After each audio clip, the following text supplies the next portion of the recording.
मित्रों नमस्कार, आदाब, सत श्री अकाल। मित्रों, ये वीडियो मैं आप लोगों को दैवीय परहेज के बारे में बताऊंगा, एक डिवाइन लाइफ स्टाइल के बारे में बताऊंगा, एक आयुर्वेदिक लाइफ स्टाइल के बारे में बताऊंगा, जिससे आप अपने बढ़ते हुए रोगों को वहीं रोक सकते हैं और बहुत हद तक उसे पीछे ढकेल सकते हैं, उसे रिवर्स कर सकते हैं बहुत हद तक।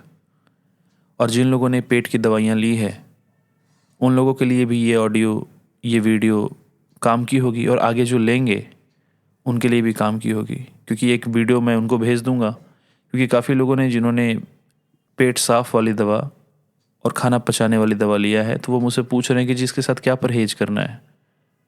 तो मैं चाह रहा हूँ कि मैं ये परहेज जो है वो पब्लिकली बता दूँ ताकि सबका भला हो इसमें। ठीक है, सबसे पहले उस अदृश्य परमात्मा को नमन करते हुए आगे बढ़ता हूँ। शुरुआत हमें यहाँ से करनी है कि हमें देखना है कि हम रात में कितने बजे बिस्तर पे जाते हैं। हमें रात में हार्डली 10 से 10:30 बजे तक अपने बिस्तर पे चले जाना है। इसकी वजह यह है, मैं हर बात की आपको वजह भी बताता चलूँगा। वजह बताने से ये होगा कि जिसका काम जहाँ रुका है, जिसका स्वास्थ्य में जहाँ गड़बड़ी हुई है, वो वहीं से उसको सीधा करके अपना प्रॉब्लम को दूर कर सकता है। ठीक है, तो रात में हमें 10 से 10:30 बजे तक अपने बिस्तर पे चले जाना है। चले तो जाते हैं कुछ लोग, लेकिन फिर मोबाइल देखते हैं, तरह तरह के मल्टीमीडियाज़ का यूज़ करते करते 12:30-1 बजा देते हैं सोते सोते। ऐसा नहीं करना है। इसकी वजह क्या है, करने पे क्या नुकसान है, मैं आपको बताता हूँ। और नहीं करेंगे तो क्या फ़ायदे आपको मिलेंगे। बाकी तो आप करेंगे तो आपको खुद ही पता चलेगा। कुछ मोटे मोटे मैं आपको बताता हूँ। 10:30 बजे के बाद से जो है ना, वो एक तरह से आप समझें कि पित्त का काल शुरू हो जाता है। पित्त का काल, पित्त का समय शुरू हो जाता है 11 बजे से, मान लें आप। लेकिन आप 10:30 बजे सो जाएंगे तो हार्डली होते होते 11 बजेगा। 11 बजे तक तो ये 11 डेड लाइन है, इसको पार नहीं करने आपने। क्योंकि अब पित्त का काल शुरू हो रहा है। अब पित्त के काल में अगर आप जगेंगे, जो भी व्यक्ति पित्त प्रकृति के हैं उनका पित्त डिस्टर्ब होगा। मैं जो बातें आपको बता रहा हूँ मित्रों, आप याद करें इस बात को। बिल्कुल थ्योरेटिकल बातें नहीं है। ये मर्द बनू का वो रिसर्च है जो इतने समय से उसने एक एक चीज में डूब कर रिसर्च किया है और उसको इकट्ठा किया। ये सारे अनुभव 1-1 लाख रुपए के अनुभव हैं।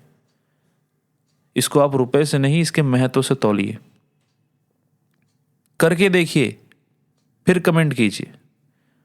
और कमेंट के बारे में मैं आप लोगों को बता दूं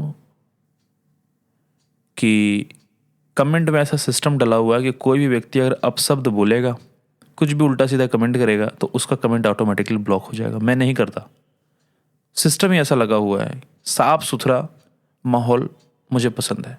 मैं एक पॉजिटिव बंदा हूँ, निगेटिविटी मुझे पसंद नहीं।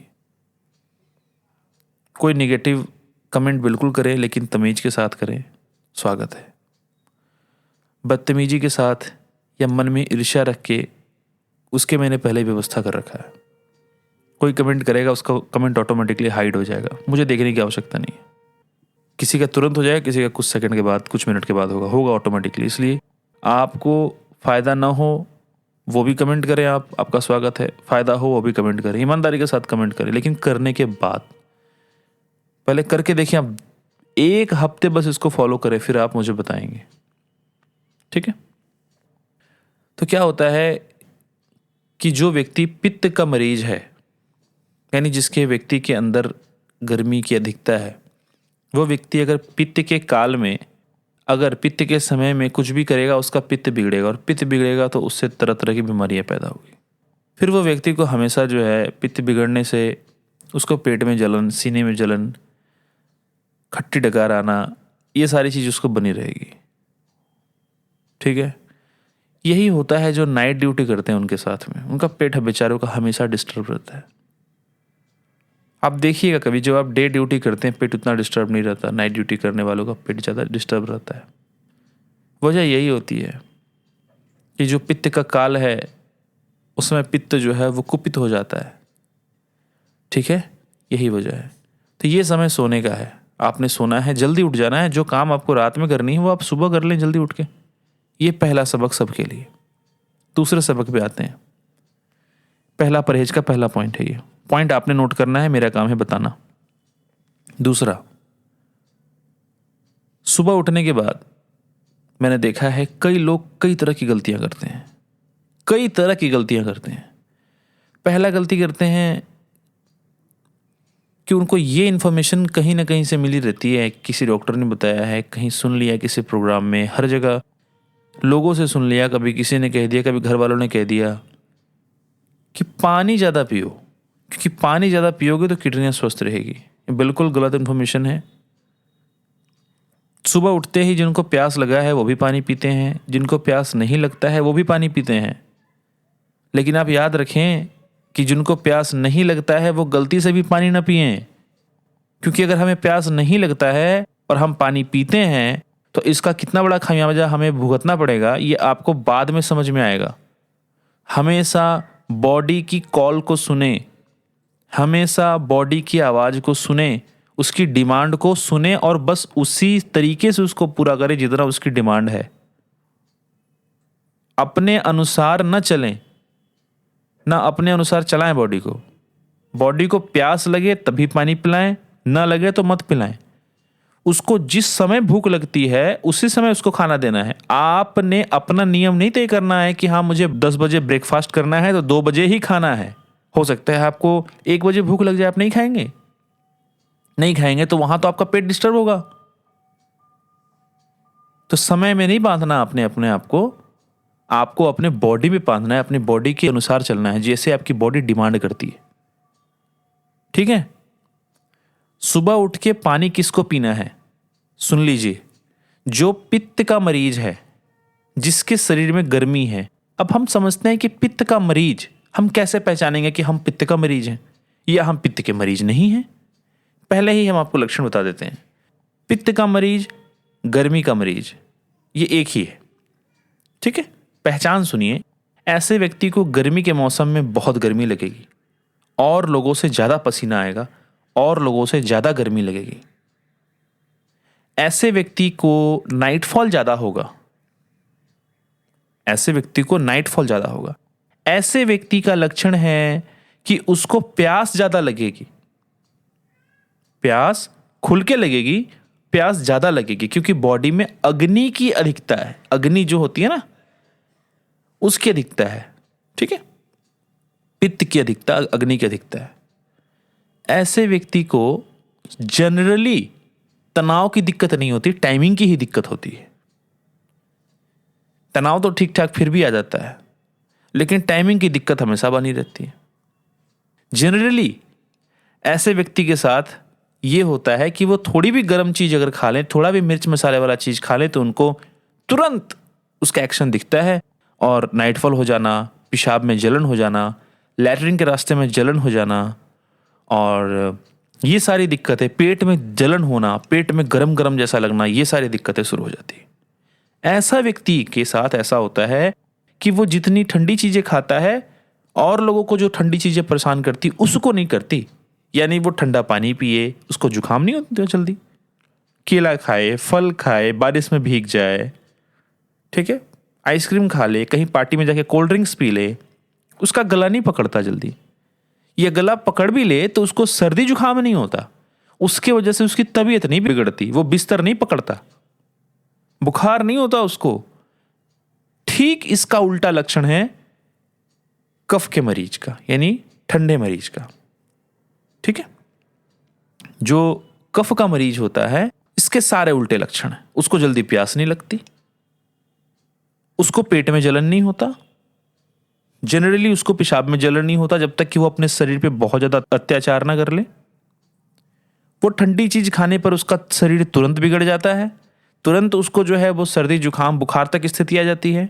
और कहीं कहीं तो मैंने ऐसा देखा है कि हर साल सर्दियों के मौसम में कई ऐसे मरीज थे कि जो जब तक उन्होंने कोई ऐसी दवा नहीं खाई, चाहे वो सिंगरफ हो या हड़ताल हो या कोई ऐसी दवा नहीं खाई है, उससे पहले उनका हिस्ट्री ये रहा है कि वो कहते थे कि सर अगर मैं किसी साल सर्दियों में मैं बीमार ना पड़ूं तो मैं समझ लीजिए कि मैं बहुत बड़ा बात है, मैं अपने आप को बड़ा खुशनसीब समझता था कि इस साल मैं बीमार नहीं पड़ा, वरना तो लगभग हर साल सर्दियों में बीमार पड़ना तय है।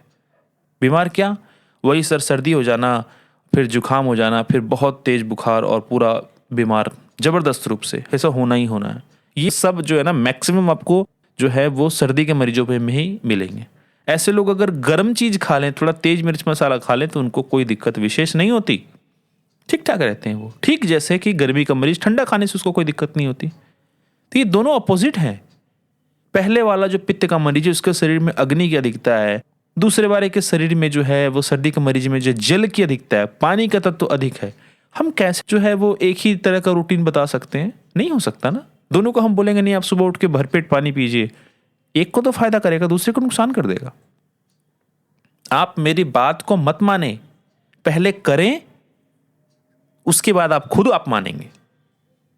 क्योंकि ये बड़ा, मैंने कहा ना, मैंने अपनी इतने साल की मेहनत का निचोड़ दे रहा हूं आपको, जो मैंने अभी तक पब्लिक नहीं किया था, कर रहा हूं आप लोगों के लिए। कि उसको करके मुझे कमेंट में आप बताइएगा, मैसेज करके बताइएगा। मेरा व्हाट्सएप नंबर ऊपर है ना, +91 70 780 ये हो गई। तो हमें क्या समझना है कि जो पित्त का मरीज है, ठीक है, उसको सुबह उठ के प्यास लगे बिल्कुल पानी पीना है। तो आपको पहले खुद ने डिसाइड करना है कि आप पित्त के मरीज हैं कि कफ के मरीज हैं।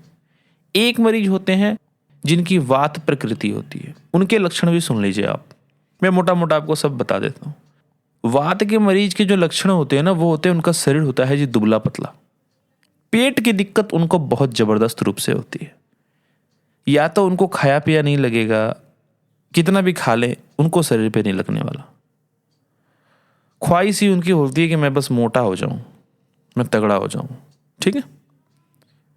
अच्छा, बाल उनके पतले होते हैं। पित्त के मरीज के बाल जो मोटे होते हैं, जो पित्त वाले मरीज है ना, पहले वाला कैटेगरी जो बताया था, उनके बाल कंपेरेटिवली ज्यादा थिक हेयर होते हैं। उनसे थोड़ा सा कम हेयर जो है, मतलब कम थिक जो है, वो कफ वाले का होता है। लेकिन सबसे थिक हेयर, सबसे पतला जो बाल है, वो मिलेंगे आपको वात वाले प्रकृति के व्यक्ति का। वात वाले प्रकृति का मरीज का पेट हमेशा डिस्टर्ब आपको मिलेगा। लेकिन उसकी एक पॉजिटिविटी है कि वायु की अधिकता है उसके बॉडी में, जिसकी वजह से उसका दिमाग बड़ा तेज चलता है। नॉर्मल किसी का दिमाग यहां से लेके वहां तक सोचेगा, तब तक उसका दिमाग 4 बार वहां से सोचकर आ चुका होगा और आगे का निर्णय ले लेगा। दिमाग के बहुत तेज होते हैं ऐसे लोग, दिमाग का मानना पड़ेगा, बहुत फॉरवर्ड होते हैं, सबसे तेज दिमाग वाले होते हैं ये लोग। क्योंकि दिमाग इसलिए तेज होता है क्योंकि उनके अंदर वायु क्या दिखता है भाई, वायु का स्पीड सबसे आ जाए, सबसे अधिक है, ठीक है। उनकी चट चट करके हड्डियां बजना, ज्वाइंट में से आवाज आना, ये नॉर्मल होती है। कब्ज की अक्सर दिक्कत होती है ऐसे लोगों को, कब्ज की, कंस्टिपेशन की दिक्कत होती है। अच्छा, उसके बाद ज्वाइंट में जो प्रॉब्लम्स होती हैं ज़्यादातर वात वगैरह की, वे इनको जनरली जल्दी हो सकती है, ठीक है। और ठंडी चीज़ें खाने पर इनको दिक्कत हो जाती है। बारिश के मौसम में बहुत दिक्कत में रहते हैं ऐसे लोग। मौसम चेंज होते हुए भी इनको दिक्कत होती है, लेकिन गर्म चीज़ खाने से इनको दिक्कत नहीं होती। लेकिन सर्द चीज़, ठंडी मिजाज की चीज़ें खाने से दिक्कत होती है। अब मैं यहाँ आपको बता दूँ कि कौन कौन सी चीज़ है जो ठंडक पैदा करती है। चावल, ये ठंडक पैदा करता है। रोटी, ये गर्म होती है, ठीक है। जितने भी नॉनवेज हैं उसमें मछली छोड़ करके सभी गर्म है। मछली सर्द है। अंडा भी गर्मी देता है, मटन भी गर्मी देता है, चिकन भी गर्मी देता है। सब्जियां जितनी हैं लगभग लगभग सभी ठंडी है, लगभग लगभग, कुछ को छोड़ के। कटहल गर्म है, बाकी चीजें लगभग लगभग ठंडी है। ठीक है, तो ये बात हमें समझनी है, ठीक है। फल की तासीर भी ठंडी होती है, कुछ को छोड़कर। आम गर्म है, खजूर गर्म है, ड्राई फ्रूट्स गर्म है। बाकी बादाम बिल्कुल गर्म है, चाहे वो मूंगफली हो या आलमंड हो, दोनों ही गर्म है। अच्छा, आलमंड के बारे में कुछ लोग कहते हैं कि आलमंड ठंडा है कि गर्म है। देखिए, मेरे अनुसार जो मैंने प्रैक्टिकली एक्सपीरियंस किया है भाई, मैं आपको वो बताऊंगा। मैं थ्योरेटिकल बातों में नहीं जाता, मैं आपको बता रहा हूँ। आपको थ्योरेटिकल बातें अगर देखनी है तो आप वो जहाँ देखना हो देखिए, मेरे पास तो प्रैक्टिकल मिलेंगे। जो मैं महसूस करता हूँ मैं उसको मानता हूँ, जो लिखा है मैं उसको नहीं मानता। सही बात है। मैंने महसूस किया है कि बादाम गर्म है, ठंडा नहीं है बिल्कुल। ठीक है, क्यों कि पित्त के मरीजों ने लिया है तो बताएं, कंप्लेन किया उन लोगों ने, और सर्द मरीज वाले लेते हैं तो उनको ठीक ठाक रहता है अगर एक लिमिट में ले तो मैं तो यही मानता हूँ। बाकी अपना अपना सबका सोच है। तो मुझे ये बात बताइए कि इस चीज़ को हम ध्यान में रख के चलेंगे तो हम बीमारी से कितना हद तक बच सकते हैं, आपको पता है? आप करके तो देखिए। तो फल में सेब, अंगूर, ये जितने हैं ना, नाशपाती ले लीजिए, ऑरेंज ले लीजिए, संतरा, मौसमी, ये सभी ठंडे हैं। तो पित्त के मरीज को बिल्कुल अलाउ है इस चीज़ का कि आप इसको खाइए, आपको आराम मिलेगा, फ़ायदा होगा। लेकिन सर्द मिजाज का जो मरीज है ना, बस संभल के खाइए भाई, इसको खाना हो तो, क्योंकि थोड़ा भी ऊपर नीचे होगा तो सर्दी लग सकती है आपको। अब डिपेंड करता है कि आपकी कफ कितनी बिगड़ी हुई है। अगर ज़्यादा बिगड़ी है तो जल्दी सर्दी लग जाएगी। या अगर आपको फल खाना ही है तो एवज में आपको कुछ गर्म चीज़ों का सेवन करना पड़ेगा जो इसकी काट कर दे, जिससे ड्राई फ्रूट्स भी लें और फल भी लें। आप एक साथ लेना जरूरी नहीं है। आप सुबह नाश्ते में ड्राई फ्रूट्स ले सकते हैं और फल ले सकते हैं, एक साथ लें तो भी ठीक है। अदरवाइज आप खाने भोजन के बाद फल लें और ड्राई फ्रूट सुबह ले लें, वो मैनेज कर देगा, क्योंकि ड्राई फ्रूट्स गर्म है और फल ठंडे हैं तो कहीं ना कहीं उसको न्यूट्रल कर देगा। लेकिन ड्राई फ्रूट्स जो है वो गर्म मिजाज वालों को नहीं लेने हैं, वो उनको नुकसान देगा। तो मैं इसी पे आता हूं मैं, ठीक है। अच्छा, वात वालों के बारे में बता दूं। जो वात प्रकृति है, वात का मतलब होता है वायु। वायु का जो नेचर है ना, वो ठंडा है और रूखा है। ठीक है, वायु का नेचर ठंडा है और रूखा है। ठंडी चीजों से वायु बढ़ती है, बिगड़ती है, गर्म चीजों से कम होती है। क्यों? गज केसरी रस जो बनता है या वात विध्वंसक रस, जो भी वात की दवाइयां बनती है, उसमें एरंड क्यों डाला जाता है? क्योंकि एरंड जो है, जिसको अरंडी का बीज भी बोलते हैं, वो वात के लिए बड़ा जबरदस्त है।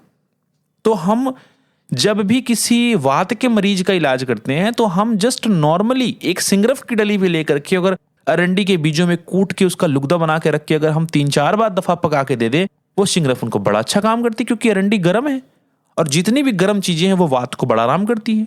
क्यों चावल जो है वो वात के मरीज को नहीं प्रेफर करते कि आप मत खाइएगा? क्योंकि वो उनके वात को बढ़ाता है। और रात में चावल खाना, क्योंकि जो शाम के बाद का जो समय होता है ना, आप समझे कि वो वात का समय होता है। तो शाम के समय अगर ठंडी चीजों का आपने सेवन किया और आप अगर वात के मरीज हैं तो वो आपको बहुत दिक्कत देगा, आपके पेट को डिस्टर्ब करेगा और आपको गठिया, रिमेटॉइड अर्थराइटिस, ऑस्टियोआर्थराइटिस और बहुत कुछ दिक्कत दे सकता है। तो रात के समय में चावल का सेवन नहीं करना है। रात के समय में अगर चावल का सेवन करना है तो सिर्फ वही करे जो भयंकर पित्त का मरीज है, जिसका पित्त बिगड़ा हुआ है, बहुत जलन हो रही बॉडी में, गर्मी इतनी बढ़ी हुई है कि सर्दियों के मौसम में भी गर्मी नहीं कम होती। वो रात में चावल का सेवन करेगा तो उसकी गर्मी थोड़ी कम होगी। लेकिन वो तेल वगैरह में फ्राई करके नहीं, पानी में भिगो के अगर सेवन करे तो वो उसको जल्दी जो है ना वो ये करेगा। तो ये सारी चीजें ही हैं जो हमें रोगी बनाती हैं। अगर हम इनको फॉलो ना करें तो, और इनको हम फॉलो करें तो हमें बहुत हद तक, मैं नहीं बोलता कि 100%, लेकिन हमें बहुत हद तक सपोर्ट कर देती हैं और रोगों से बाहर लाने में बहुत मदद करती हैं। तो मैं कहा था सुबह पानी पीने वाले सिस्टम पे। तो सुबह पानी किसको पीना है? जो पित्त का मरीज है, उसको प्यास लगेगी, वो ऑटोमेटिकली उसको पीना है। कितना पीना है? जितना प्यास लगा है उतना पीना है। थोड़ा सा उसमें नियम ऐड कर लें, आप थोड़ा सा ऐड कर लें। आप ऊपर से पानी गटगट गटगट करके पीते हैं, वैसा ना करके मुंह लगा के ग्लास में पिए। इससे फायदा ये होगा कि ऊपर आप पानी पीते हैं, उससे एयर भी जाता है, एयर जाएगा, आपका पेट में स्पेस लेगा, बाद में फिर दिक्कत करेगा। मुंह से आराम से आस्ते आस्ते पानी पिए। आप मुंह में थोड़ा घुमा लिया करें, जो मुंह में लार है वो भी चला जाएगा पेट में आपके। एयर नहीं जाएगा तो आपके पेट में जो गैस की समस्या है वो चुटकियों में आपको सॉल्व होती हुई दिखेगी। आप बोलते जी हम दवा खाते हैं, देख हमारा गैस ही नहीं ठीक होता। कैसे ठीक होगा? गैस तो वायु का गोला है। आप पानी पीते हैं, वहां से उस समय जो है वो वायु आ रहा है। और पता नहीं कहाँ चली गई ये संस्कृति, किसको हम कॉपी करने लग गए हैं, क्यों कॉपी करने लग गए हैं, हमें क्यों बेइज्जती महसूस होती है अपनी संस्कृति को फॉलो करने में। हम किसी के सामने गिलास में पानी नहीं पीना चाहते, हमें बेइज्जती लगती है। हम अपने आप को लगता है कि जैसे हम पिछड़े हुए हैं। वही बोतल में ऊपर से गटगट गटगट करके पानी पीने में हम अपने आप को बड़ा फील करते हैं। हमारा दिखावापन हमारे आज की पतन की सबसे बड़ी वजह है। करते हैं जो करने दीजिए, आप अपना स्टाइल बनाइए, ठीक है। और हमें ये प्रमोट करने की जरूरत है कि हम जहां रहेंगे हम अपने अनुसार जिएंगे, हम किसी को फॉलो नहीं करेंगे। दुनिया को फॉलो करना होगा, वो हमारी संस्कृति को फॉलो करेगी, हम किसी को फॉलो नहीं करने वाले, क्योंकि हमारी संस्कृति अपने आप में महान है। हमें किसी को फॉलो करने की आवश्यकता नहीं है। हमारी संस्कृति में वो हर चीज है जो हमें चाहिए, जितना चाहिए। ठीक है, तो ये बात हमने समझ ली पहला। दूसरा, जो कफ के मरीज हैं, अब उनके लिए क्या क्या, उनको बिल्कुल पानी नहीं पीना है। जनरली उनको पानी पीने की जरूरत नहीं है, उनको प्यास नहीं लगती। अगर लगती है तो वो क्या करेंगे, लगती है तो वो, अगर पक्का समझ लें कि आप सर्द के मरीज हैं, कफ के मरीज हैं, 2 कप से 2.5 कप या मैक्सिमम 3 कप आप पिए, गुनगुना पानी पिए। इससे फायदा क्या होगा? फायदा ये होगा कि आपका कफ जो है वो गुनगुना पानी उसको कम करेगी। कैसे कम करेगी? कफ कैसे कम होगा? कफ कम होगा गर्मी को बढ़ने से। आपके बॉडी में जैसे हीट बढ़ेगा तो कफ जो है, जो पानी है, कफ किस चीज से बना है? पानी से और पृथ्वी से। जल और पृथ्वी तत्व, ये 2 तत्व मिले हैं तो जाकर के कफ का निर्माण हुआ है। अच्छा, पित्त किस चीज से बना है? पित्त बना है अग्नि से और जल से। क्यों, कैसे पता? पित्त बहता है और गर्म है, तो गर्मी उसके अंदर जो है वो अग्नि ने दी है, और बहने का गुण जो है वो जल ने दिया है। ठीक है, तो हमको अगर पित्त को कम करना होगा तो हम कफ को बढ़ाएंगे। वो काम करेंगे जो कफ को बढ़ाए। हमारा कफ बढ़ेगा और पित्त हमारा कम होकर बैलेंस हो जाएगा। ठीक है, और हमें अगर कफ को कम करना है तो हमें पित्त को बढ़ाना होगा, गर्मी को बढ़ानी होगी। जैसे ही अग्नि बढ़ेगी पित्त बढ़ेगा, क्योंकि पित्त में अग्नि का गुण है। जैसे वो बढ़ेगा तो हमारा जो कफ का गुण है वो कम होगा। सिर्फ पित्त को नहीं बढ़ानी है, जठराग्नि को भी बढ़ानी है, इसमें वो बताऊंगा मैं। ठीक है, तो हम जो पित्त के मरीज हैं उनको नॉर्मल पानी पीना है। वो अच्छा, एक बात और, जो पित्त के मरीज हैं वो गर्म पानी गलती से भी ना पिए, क्योंकि अगर आपने गलती से गर्म पानी पिया तो आपकी गर्मी की समस्या को कोई दवा नहीं कम कर पाएगी, क्योंकि आप आग बढ़ा रहे हैं अपनी बॉडी में। क्यों? क्योंकि गर्म पानी पित्त को बढ़ाता है, पित्त के स्राव को बढ़ाता है, उसके सेक्रेशन को बढ़ाता है, अग्नि को बढ़ाता है, पाचन को बढ़िया करता है। पाचन को बढ़िया करने का मतलब है कि अग्नि को बढ़ा रहा है। तो आपके तो ऑलरेडी अग्नि बढ़ी हुई है, आपको नहीं करना है। आप नॉर्मल पानी पिएंगे, गर्म पानी नहीं पिएंगे। ठीक है, जो सर्द मिजाज के मरीज हैं वो गुनगुना पानी पिएंगे। उससे फायदा ये होगा कि एक तो उनका कफ कम होगा, और दूसरा ये फायदा होगा कि आपका फैट लॉस होगा। फैट कैसे लॉस होगा? आपकी अग्नि बढ़ेगी तो अपने आप फैट लॉस होगा। ठीक है, अब जो है कफ हो गया, पित्त हो गया, अब वात बचे। वात वाले मरीज क्या करेंगे जी? ठंडा तो आपको मना है, ठंडा तो आप करेंगे तो आपका वात बढ़ेगा। आपको क्या करना, अगर आपको प्यास लगती है तो आप भी हल्का गुनगुना पानी पी सकते हैं, लेकिन पानी ज्यादा नहीं पीना है। पित्त वाले ज्यादा पी सकते हैं, उनको दिक्कत नहीं, लेकिन कफ वाला मरीज ज्यादा नहीं पिएगा पानी, क्योंकि गुनगुना पानी भी अगर वो 2 गिलास पी लेगा तो उसका कफ बढ़ेगा, क्योंकि पानी भी तो आ रहा है ना। गुनगुना तो आ रहा है लेकिन पानी आ रहा है, तो वो कफ का काल होता है। सुबह सुबह सुबह जो है वो कफ का काल होता है। जब हम उठते हैं ना, 6 से 10 पकड़े आप, 6 बजे से लेकर 10 बजे तक कफ का काल होता है। ठीक है, तो इस समय कफ के काल में पानी का सेवन कफ के मरीज को नहीं करना चाहिए, और जनरली उनको प्यास नहीं लगेगी। आदत अगर बना रखा है तो आदत छोड़ दीजिए। अगर सही में प्यास लगती हो तो गुनगुना पानी 2 से 2.5 कप या 3 कप मैक्सिमम पी सकते हैं, उससे ज़्यादा नहीं। ठीक है, तो आप लोग मुझे बताइए कि ये वीडियो आपको कैसा लगा, ये जानकारी आपको कैसी लगी, अच्छी लग रही है, नहीं लग रही है। उस अनुसार फिर मैं आगे इसका नेक्स्ट पार्ट लाऊंगा। अगर आप लोग कमेंट करेंगे कि नहीं ये अच्छा नहीं लग रहा है मुझे, तो मैं इसको नहीं लाऊंगा, फिर इसको कंटिन्यू नहीं करूंगा, इसको डिसकंटिन्यू कर दूंगा मैं। ठीक है, चलिए, तो वीडियो थोड़ी लंबी हो गई है। आप लोग अपना ख्याल रखें और अपने कमेंट में अपना राय जरूर दें। तब तक के लिए आप सबको नमस्कार, जय हिंद, जय भारत।